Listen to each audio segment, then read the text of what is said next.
रामपुर गांव के पास एक सुनसान जंगल है। वहाँ कोई आता जाता नहीं है क्योंकि वहाँ एक खंडहर है। वो खंडहर एक नाम का खंडहर है क्योंकि वहाँ की साफ सफाई बहुत है। खंडहर का गेट रास्ते पर है। बाहर एक पानी का मटका रखा है, उस पर एक ग्लास रखा हुआ है और ऊपर लिखा है माँ की ममता। जंगल में अकाल पड़ जाता है जिसकी वजह से जंगल के पक्षी दूसरे जंगल जाने लगते हैं। उसी में एक चिड़िया टुनटुनी अपनी 1 साल की बेटी को गोद में लिए जंगल से दूर निकल जाती है। अब तो मेरे पंखों ने भी जवाब दे दिया है। कुछ ही देर में भूरी भी अब दूध मांगेगी और मेरे पास तो दूध भी नहीं है। अब इसे मैं क्या पिलाऊंगी? इसी चिंता में थककर टुनटुनी वहीं सो जाती है और जंगल के बाकी पक्षी उससे आगे निकल जाते हैं। जब 1-2 घंटे बाद भूरी के रोने की आवाज टुनटुनी के कानों में जाती है, तब टुनटुनी जगती है। चुप हो जा भूरी। और मेरे बाकी के साथी किधर गए? अब मैं अकेले कैसे जाऊं? भूरी जोर जोर से रोती है। टुनटुनी कभी बच्चे को चुप कराती, कभी साथियों के आगे जाने की चिंता करती है, लेकिन भूरी चुप होने का नाम ही नहीं ले रही थी। टुनटुनी बार बार थैले में दूध की बोतल देखती है जो बिल्कुल खाली हो गई होती है। टुनटुनी ये देखकर पागल हो जाती है। अब मैं क्या करूं? कैसे अपने बेटी को दूध पिलाऊं? हे भगवान, मेरी मदद करो। टुनटुनी बहुत ही परेशान हो जाती है। तभी वहाँ से एक कबूतर आता है जिसका नाम बंटी होता है। वो टुनटुनी को अपना नाम बताता है। मेरा नाम बंटी है और आप परेशान न हो, मैं आपके बच्चे के लिए दूध का इंतजाम करवा दूंगा। आप बस मेरे साथ चलो। तुम अभी बहुत छोटे हो, तुम कैसे कर सकते हो? आप मेरी उम्र मत देखिए, आप अपने बच्चे का रोना देखिए। हाँ हाँ ठीक है, जल्दी चलो। बंटी टुनटुनी को अपने साथ लेकर उसी खंडहर के पास चला जाता है जहाँ बाहर माँ की ममता लिखा होता है। मुझे बहुत जोरों की प्यास लगी है, मैं पानी पी लेती हूँ और भूरी को भी पिला देती हूँ। टुनटुनी बंटी के साथ अंदर जाती है। कुछ ही देर में बंटी भूरी के लिए दूध लेकर आता है जिसे टुनटुनी पिला देती है।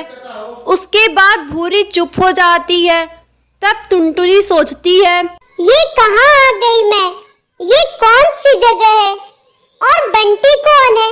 मुझे यहाँ कोई दिखाई क्यों नहीं दे रहा है? तभी तेज हवाएं चलने लगती हैं। मुझे यहाँ का माहौल डरावना क्यों लग रहा है? बंटी, कहाँ हो तुम?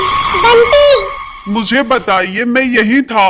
मैं अब घर जाना चाहती हूँ, मुझे बहुत दूर जाना है। लेकिन आप इतनी दूर कैसे जाएंगी? अब तो शाम हो गई है, आपको जाते जाते रात हो जाएगी। नहीं नहीं, मैं यहाँ से चली जाऊंगी।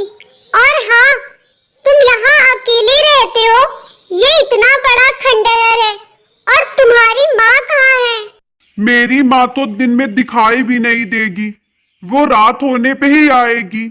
और हाँ, मेरी माँ से मिले बिना आप कहीं जा भी नहीं सकती। रात होते ही खंडहर में अंधेरा छा जाता है और जोर जोर से हवाएं चलने लगती हैं और खंडहर से डरावनी आवाजें आने लगती हैं। जहाँ माँ की ममता लिखा था वहाँ भूतिया चिड़िया की ममता लिख जाता है। डरी सहमी टुनटुनी भूरी को गोद में लिए बैठी रहती है।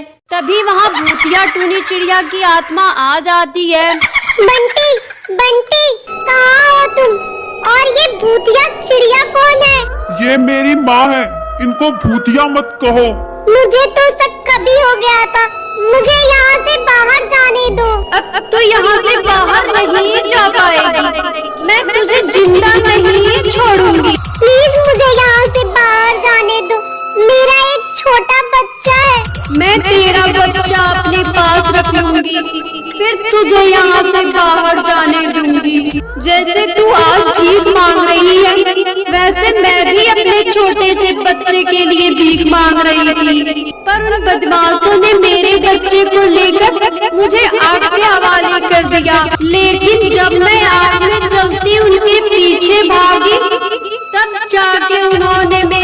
बंटी को छोड़ा, लेकिन आज वो भी बिना माँ के घूम रहा है।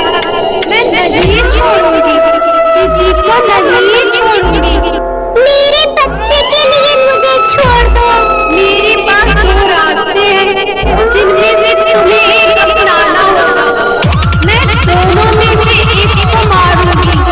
अब तू बता, तू मरेगी या अपनी बेटी को मारेगी? तुम मुझे मार दो, लेकिन मेरी बेटी को दुनिया देखने दो। अभी तुम जान की भीख मांग रही थी, लेकिन अपने बच्चे के लिए तुम मरने के लिए तैयार हो। तुम परीक्षा में सफल हुई, मैं तुम्हारी परीक्षा ले रही थी। मैं देख रही थी तुम्हारे अंदर माँ की ममता है कि नहीं, और अब मेरी आत्मा को मुक्ति भी मिल जाएगी। तुम एक बहुत ही अच्छी माँ हो। तुम मेरे बंटी को अपने साथ रख लो। मैं इस खंडहर को महल में बदल दूंगी और तुम यहाँ सुरक्षित रह सकती हो। इतना कहकर भूतिया चिड़िया की आत्मा वहाँ से गायब हो जाती है। अब उसकी आत्मा को मुक्ति मिल जाती है। वो खंडहर एक सुंदर से महल में बदल जाता है। टुनटुनी को दो बच्चे मिल जाते हैं। वो बंटी को भी अपने बच्चे की तरह प्यार करने लगती है और खुशी खुशी अपनी जिंदगी बिताने लगती है। बड़ी भूख लग रही है, क्या करूं? वैसे भी कोई काम नहीं है। शायद जंगल जाकर देखती हूँ, वहाँ कुछ फल मिल जाए खाने को। ये सोचकर टुनटुनी जंगल की तरफ चली जाती है। टुनटुनी बहुत ही गरीब चिड़िया थी। उसके माता पिता की मौत सड़क दुर्घटना में हो गई थी। टुनटुनी के माता पिता सेठ कालू कौवे के घर पे मजदूरी का काम किया करते थे, इसलिए कालू कौवे ने पूरे गांव के सामने अच्छा बनने के लिए टुनटुनी को अपने घर में रख लिया। लेकिन सच ये था कि टुनटुनी के रूप में कालू कौवे और उसकी पत्नी को मुफ्त का नौकर मिल गया था। कालू कौवे की पत्नी सुंदरी कौवी टुनटुनी से दिन भर घर का काम करवाती और 2 वक्त खाने के नाम पर उसे घर का बचा खुचा खाना दे दिया करती थी। कभी कभी तो थालियों की जूठन भी पकड़ा दिया करती थी। लेकिन इस समस्या का एक हल था टुनटुनी के पास। उसे जब भी भूख लगती वो घने जंगलों में पहुंच जाती थी और वहां पर खाने के लिए कुछ ना कुछ मिल जाता था। उस दिन भी ऐसा ही हुआ। अरे वाह, ये आम कितने मीठे हैं। ऐसा करती हूँ, 1-2 आम तोड़ लेती हूँ और शाम को इसे खा लूंगी। ऐसा कहकर टुनटुनी कुछ और आम तोड़ लेती है और उन्हें खाते हुए कालू कौवे के घर की तरफ चल देती है। वो आम खाते हुए ही जा रही थी, तभी अच्छा, तो तू यहाँ बैठकर आम खा रही है, कामचोर कहीं की। ये आम कहाँ से आया रे? मालकिन, वो ये आम हमारे बगीचे से चुरा कर लाई है ना। रुक जा, आज तो तेरी खैर नहीं।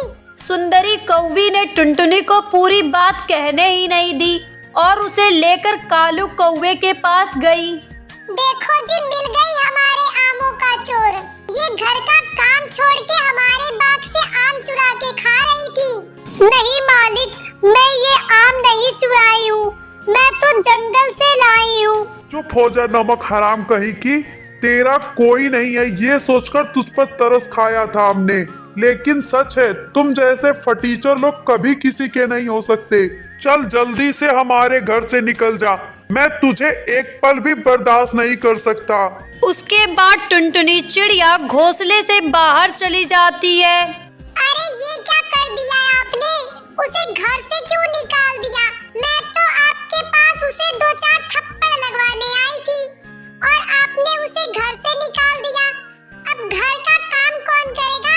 इतना सारा काम पड़ा है। अरे कमाल कर रही हो सुंदरी, मुझे पहले बताना चाहिए ना कि क्या करना है क्या नहीं।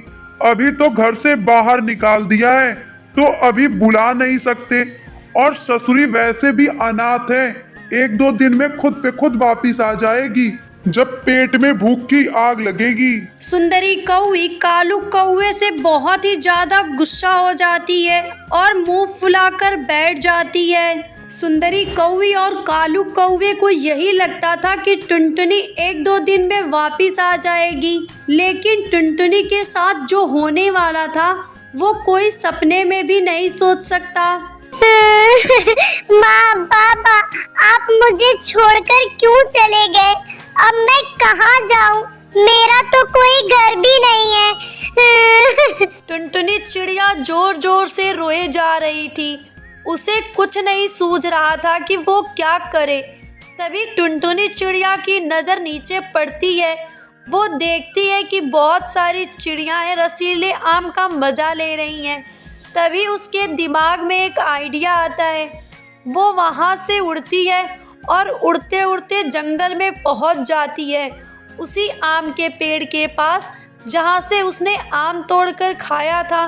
तभी आम भाई, एक तुम ही हो जिन्होंने बिना मुझे मारे और बिना अपना काम कराए फल को खाने को दिया है।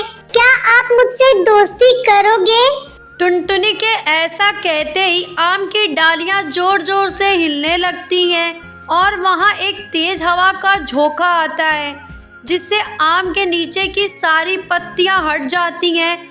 ऐसा लगता है मानो पेड़ ने टुनटुनी को बैठने के लिए जगह दी हो, जिसे देखकर टुनटुनी बहुत ही खुश होती है। धन्यवाद आम भाई। ये कहकर टुनटुनी उस आम के पेड़ के पास जाकर बैठ जाती है और घर के बारे में सोचने लगती है। तभी वो पेड़ जोर जोर से हिलने लगता है, मानो जैसे कोई भूकंप आया हो, और उसकी पत्तियां एक साथ होकर जुड़ जाती हैं। कुछ ही देर बाद वो पत्तियां जुड़कर एक सुंदर सा पक्का घर बना देती हैं, जिसे देखकर टुनटुनी चिड़िया बहुत ही खुश होती है और अपने आगे की जिंदगी खुशी खुशी बिताने लगती है।